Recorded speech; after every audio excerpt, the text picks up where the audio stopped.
भोर नसरापूरची घटना समजल्यानंतर काळी जळतय आणि रक्त उसळतय। एका 4 वर्षाच्या चिमुरडीवरती 65 वर्षाच्या नराधमानं गोराच्या गोठ्यात अत्याचार करून तिची दगडानं ठेचून हत्या करावी। ही फक्त एक घटना किंवा गुन्हा नाहीये, तर हा माणुसकीवरचा कलंक आहे। आणि अशा नराधमांना या पृथ्वीवर राहण्याचा अधिकार नाही, यांना जगण्याचा अधिकार नाही, यांना फासावरच लटकवलं गेलं पाहिजे।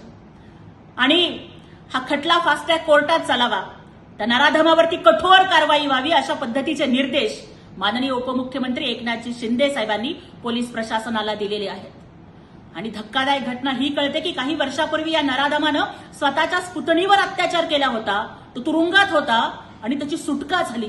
अशा नराधमाला कायद्याच्या कोणत्याही पळवाटेचा आधार मिळता कामा नये। त्या निष्पाप लेकीच्या रक्ताचा प्रत्येक थेंब न्यायासाठी आक्रोश करतोय।